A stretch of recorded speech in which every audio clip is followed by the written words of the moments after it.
Channel நண்பர்களுக்கு வணக்கம். நம்மளுடைய சேனல் நண்பர்கள் ஒரு சிலர் மட்டும் வித்தியாசமான கேள்வி கேட்டிருந்தாங்க. என்ன அப்படின்னா, காய்கறிகள்ல வந்து நெறையா கழிச்சல் வரும். அதாவது சொத்தைகள் இருக்கும், அடிபட்டது இருக்கும், வாடுனது இருக்கும், கெட்டுப்போனது இருக்கும். இப்படி இருக்கும்போது எப்படி காய்கறிகள்லாம் நமக்கு போட்டத விட டபுளா லாபம் கிடைக்கும் அப்படின்னு சொல்லிட்டு நீங்க உங்களோட வீடியோக்கள்ல சொல்றீங்க, அப்படின்னு சொல்லிட்டு கேட்டிருந்தாரு. இது ஒரு கேள்வி. இன்னொருத்தர் பார்த்தீங்க அப்படின்னா, நீங்க வந்து காய்கறியில இந்த அளவுக்கு லாபம் கிடைக்கும்னு சொல்றதெல்லாம் சரிதான்.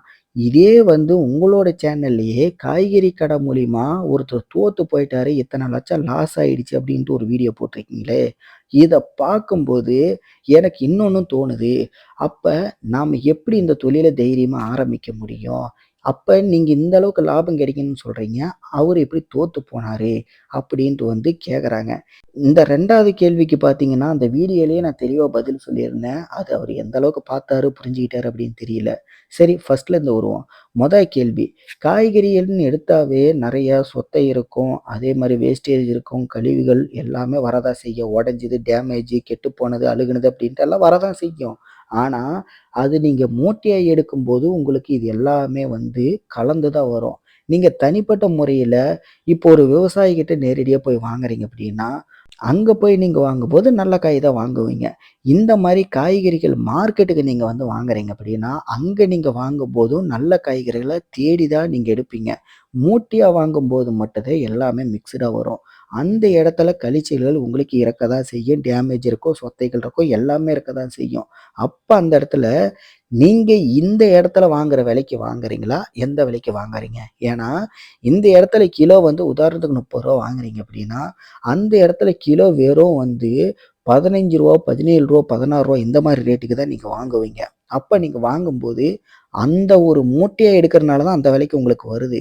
அப்ப அதுல வந்து கொஞ்சம் கழிச்சல்கள், சொத்தைகள் அது இதுன்னு வரதான் செய்யும். அத நீங்க வந்து ஓரங்கட்டி, அது எவ்வளோ வெயிட் வருது, உங்களுடைய இன்வெஸ்ட்மென்ட்ல கழிச்சு பாருங்க. ஆக மொத்தம் நீங்க எப்படி பார்த்தாலும், மார்க்கெட் வேல்யூவோட கம்பேர் பண்ணும்போது, சேலிங் வேல்யூ உங்களுக்கு என்ன இருக்கு? ஹோல்சேலா? இல்ல ரீட்டெயிலா? எந்த விலைக்கு நீங்க விக்கிறீங்களோ, அத பொறுத்து தான் உங்களுக்கு லாபங்கிறது கிடைக்கும். ஆக மொத்தம் நீங்க மூட்டையா வாங்கும்போதே, ஒரு கிலோவே பார்த்தீங்கன்னா, 15லேருந்து 16, 17 மிஞ்சி போனா அதிகபட்சமா ரூ. 20 இந்த மாரி ரேஞ்சில தான் உங்களுக்கு வரும். அத கொண்டு போயி நீங்க மார்க்கெட் விலைக்கு ரூ. 30க்கு மேல வித்தாலும் சரி, ரூ. 30க்கு வித்தாலும் சரி, உங்களுக்கு கழிச்சல்கள் கொஞ்சமா குறையும்போது, எப்படி பார்த்தாலும் உங்களுக்கு அதுல லாபம் தான். ஆக மொத்தம் ஆல்ரெடி நீங்க என்ன பண்ணியிருப்பீங்க, அந்த கழிச்சல்கள், டேமேஜ் இந்த மாரி இருந்தது எல்லாத்தையுமே கணக்கு போட்டு ஈக்குவல் பண்ணி தான் நீங்க அதுல வந்து லாபமாவே எடுத்திருப்பீங்க. இந்த மீதி இருக்கிற காய்கறிகள வந்து யூஸ் பண்ண முடியும். பாதி அறுத்து போட்டு பாதி யூஸ் பண்ண முடியும். அப்படிங்கிற ஒரு கண்டிஷன்ல இருந்துச்சு அப்படின்னா, அத விக்கணும்னு நீங்க நினைக்காதீங்க. அது என்ன பண்ணணும் அப்படின்னா, உங்க கடைக்கு தாத்தா, பாட்டிகள் இந்த மாரி யாராவது ஒருத்தரு ஏழ்மையான குடும்பத்தை சார்ந்தவர்கள் கடைக்கு வந்தாங்க அப்படின்னா, அப்ப நீங்க என்ன பண்ணணும், அந்த மாரி நபர்களுக்கு அந்த காய்களை எக்ஸ்ட்ரா வந்து சொல்லியே போடுங்க. இந்த மாரி காய்கள் உங்களுக்கு இது 1 கிலோ போடணுமா? போட்டுருக்கேன். 1/2 கிலோ போடணுமா? போட்டுருக்கேன். இது வந்து உங்களுக்கு எக்ஸ்ட்ரா நான் தரேன். இந்த காய்களோட சேர்த்து போட்டுக்கங்க. இது கொஞ்சம் இந்த மாரி இருக்கு. இத மட்டும் அறுத்து போட்டுருங்கன்னு சொல்லி குடுத்து பாருங்களேன். அவைங்களுக்கு அது ஒரு சந்தோஷம். நீங்க குடுத்தது எக்ஸ்ட்ராவா இருக்கு அப்படிங்கிறது வேற விஷயம். இந்த மாரி வந்து காய் ஓட்டையா இருக்கு, உடைஞ்சு போயிருக்கு, டேமேஜா இருக்கு. இந்த மாரி காய் தான் குடுத்திருந்தாலும் கூட, அந்த இடத்துல பாதிக்கு மேல யூஸ் பண்ண முடியுது அப்படிங்கிற ஒரு கண்டிஷன் இருக்கும்போது, நீங்க குடுக்கும்போது, அந்த மாரி நபர்களுக்கு அது ஒரு மிகப்பெரிய சந்தோஷத்த ஏற்படுத்தும். ஏன்னா, நீங்க யாருக்கு குடுக்க போறீங்க? ஏழ்மையான குடும்பத்தை சேர்ந்தவங்க தாத்தா, பாட்டிகளுக்கு தான் குடுக்க போறீங்க. அவைங்களுக்கெல்லாம் வந்து இது ரொம்ப பெரிய விஷயமா இருக்கும். இது மூலியமா உங்களுக்கும் பார்த்தீங்கன்னா, ஏதாவது ஒரு வகையில கொஞ்சம் புண்ணியம் சேர வாய்ப்பு இருக்கு. இது ஒரு வகை. 2வது நண்பர் என்ன சொன்னாரு? காய்கறிகள் கடை மூலியமா இந்த மாரி ஒரு நபர் லாஸ் ஆயிட்டாரு அப்படின்னு சொல்லிட்டு ஆல்ரெடி நீங்க வீடியோ போட்டிருக்கீங்க. அப்படி இருக்கும்போது எப்படி இது மூலியமா எங்களுக்கு மட்டும் லாபம் கிடைக்கும்? அப்படிங்கிறது வந்து நீங்க நினைக்கிறீங்க. எப்படி நாங்க தைரியமா இத ஆரம்பிக்க முடியும்? அப்படிங்கிற மாரியெல்லாம் சொல்றாங்கல்ல. அதுக்கு நான் என்ன சொல்றேன் அப்படின்னா, அந்த நபர் வந்து முழுசா அந்த வீடியோவ பார்க்கல. சப்போஸ் வந்து நீங்க இந்த வீடியோவ பார்க்குறீங்க அப்படின்னா, நண்பா உங்களுக்கு தான் சொல்றேன். நீங்க என்ன பண்ணுங்க, கண்டிப்பா அந்த வீடியோவ மறுபடியும் ஃபர்ஸ்ட்லேருந்து பாருங்க. உங்களுக்கு புரிய வாய்ப்பு இருக்கு. அப்படி புரியலையா, இந்த வீடியோல நான் சொல்றேன். ஒண்ணுமே இல்ல நண்பா. அந்த நபர் ஆரம்பிச்சது சம்மந்தமே இல்லாம, அதிகபட்சமா பார்த்தீங்கன்னா, ரூ. 25,000 வாடகைக்கு போயிட்டு, ஒரு புதுசா ஒரு இடத்துல ஒரு தொழில் ஆரம்பிச்சிருக்காரு. அவரு வாங்குன இடமும் பார்த்தீங்கன்னா, மூட்டையா வாங்கியிருந்தாலும் சரி, அவரு வாங்குன இடம் அப்படிங்கிறது லோட இறக்கி வாங்குற இடத்துல தான் அந்த விலைக்கு வாங்குனோம்னா, நமக்கு மிகப்பெரிய அளவு லாபம் கிடைக்கும். இப்ப ஒரு இடத்துல லோடு இறக்குறாங்க அப்படின்னா, லோடு வண்டியில இருக்கும்போது ஒரு விலை இருக்கும். அத கீழ இறக்கிட்டு ஒரு விலை இருக்கும். அத கடைக்குள்ள கொண்டு போயிட்டு ஒரு விலை இருக்கும். அந்த கடையிலேருந்து இன்னொரு கடைக்கு ஒரு 2 ஸ்டேஜ் தாண்டி போனா அங்க ஒரு விலை இருக்கும். அந்த கடையிலேருந்து ஒரு 2, 3 ஸ்டேஜ் தாண்டி போனா அங்க ஒரு விலை இருக்கும். அங்கருந்து தினசரி மார்க்கெட்டுன்னு சொல்லிட்டு எல்லா ஏரியாக்கள்லயும் இருக்கும். அங்கருந்து தான் தினசரி மார்க்கெட்டுக்கு போவோம். அப்ப தினசரி மார்க்கெட்டுக்கு போகும்போது அங்க ஒரு விலை இருக்கும். அந்த தினசரி மார்க்கெட்லேருந்து தான் நெறைய மளிகை கடைக்காரங்க வாங்குறாங்க. அப்ப மளிகை கடையில ஒரு விலை இருக்கும். இத தவிர்த்துட்டு சூப்பர் மார்க்கெட்ல ஒரு விலை இருக்கும். இத தவிர்த்துட்டு பார்த்தீங்கன்னா, ஊருக்குள்ள வண்டியில விக்கிறவைங்க, இந்த ரோட்டு கடையில விக்கிறவைங்க அவங்ககிட்ட ஒரு விலை இருக்கும். இந்த மாரி பல இடங்கள்ல பலவிதமான ரேட்டுகள்ல தான் இத விக்கிறாங்க. அப்படி இருக்கும்போது, நமக்கு வந்து வாடகை ரூ. 25,000 குடுத்து, அவரு வாங்குன இடம் ஆல்ரெடி அவரே சொன்னாரு. 3வது ஸ்டேஜ், 4வது ஸ்டேஜ் அந்த மாரி ஒரு ஸ்டேஜ்ல தான் நான் வாங்கியிருந்தேன். நான் வாங்குன விலையும் கொஞ்சம் அதிகம் தான். நான் வாங்கிட்டு வந்து அந்த பொருள்கள எப்படி வைக்கணும்னு தெரியாம நம்ம வச்சிருந்ததுனால, பொருள்களும் கொஞ்சம் வாடி போச்சு. வேஸ்டேஜ் நெறைய ஆயிடுச்சு. சில பொருள்கள்ல வந்து நீர் கோத்த மாரி ஆயிடுச்சு. இதுவும் கொஞ்சம் பிரச்சனையா போயிடுச்சு. என்னோட இன்வெஸ்ட்மெண்ட் அதுலயும் கொஞ்சம் லாஸ் ஆயிடுச்சு. நான் வெளிய எடுத்து போட்டதும் பார்த்தீங்க அப்படின்னா, அதுவும் வந்து கரெக்ட்டா எப்படி வைக்கணும்னு தெரியாம அதுவும் கொஞ்சம் லாஸ் ஆயிடுச்சு. ஏன்னா வாடி போனதுனால அத விக்க முடியாம போயிடுச்சு.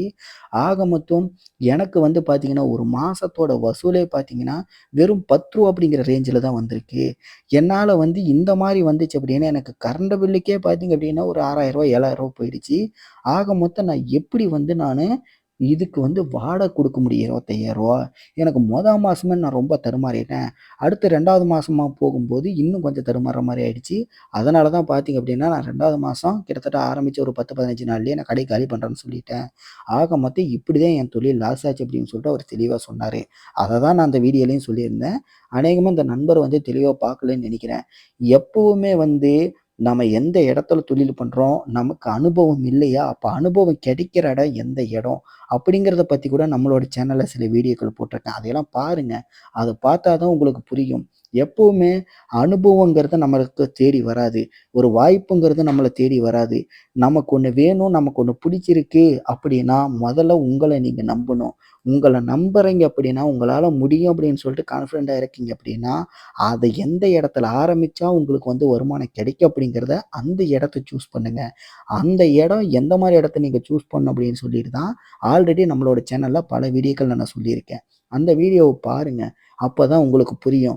ஒரு தொழில் அனுபவங்கிறது என்ன? எந்த இடத்துல போனா எப்படி கத்துக்க முடியும்?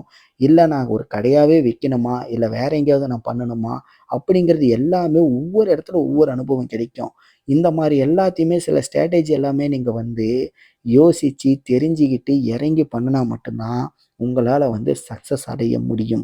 சில இடங்கள்ல வந்து பார்த்தீங்க அப்படின்னா, முதல்ல இறங்கி பண்ணுனா தான் உங்களுக்கு அனுபவம் கிடைக்கும். அந்த அனுபவத்த வச்சு தான் ஒரு இடத்துல போயிட்டு நீங்க சக்சஸ் ஆக முடியும். இது எல்லாமே தெரிஞ்சுக்காம நம்ம ஏனோ தானோன்ட்டு ஒரு பிசினஸ் பண்ணும்போது, கண்டிப்பா அந்த இடத்துல வந்து நம்ம லாஸ் ஆக தான் வாய்ப்பு இருக்கு. இத பத்தி நம்மளோட பல வீடியோக்கள்ல நான் வந்து பல டைம் நான் சொல்லியிருக்கேன். இந்த நண்பர் கேட்ட மாரியே நெறைய பேருக்கு வந்து இதே மாரி பல சந்தேகங்கள் இருக்க தான் செய்யும். எப்பவுமே வந்து நம்ம எந்த இடத்துல தொழில் பண்றோம், யாருகிட்ட வாங்கி, எந்த ரேட்டுக்கு வாங்கி தொழில் பண்றோம் அப்படிங்கிறத பொறுத்து தான் நமக்கு அந்த தொழில்ல லாபமும், சக்சஸ் ஆகுறது எல்லாமே இருக்கு. முக்கியமா இடம், பொருள் தான் நமக்கு எந்த அளவுக்கு லாபம் குடுக்கணும், நமக்கு இந்த தொழில் பண்ணணுமா, வேண்டாமா அப்படிங்கிறதையே தீர்மானிக்கும். அத முதல்ல புரிஞ்சுக்கங்க. உங்க மேல நம்பிக்கை வைங்க. கரெக்ட்டான இடத்த சூஸ் பண்ணுங்க. இப்படியெல்லாம் தெளிவா பார்த்து ஒரு தொழில பண்றீங்க அப்படின்னா, கண்டிப்பா சக்சஸ் ஆக முடியும். இந்த வீடியோவ கடைசி வரைக்கும் பார்த்திருந்தீங்க அப்படின்னா, இதில ஏதாவது உங்களுக்கு மாற்று கருத்துக்கள் இருந்தாலோ, சந்தேகங்கள் இருந்தாலோ மறக்காம கீழ கமெண்ட்ல தெரியப்படுத்துங்க. இதே மாரி பிசினஸ் வீடியோஸ் நீங்க பார்க்கணும் அப்படின்னா, நம்மளோட சேனல சப்ஸ்கிரைப் பண்ணுங்க. அடுத்த பிசினஸ் வீடியோவ நான் உங்கள சந்திக்கிறேன். நன்றி, வணக்கம்.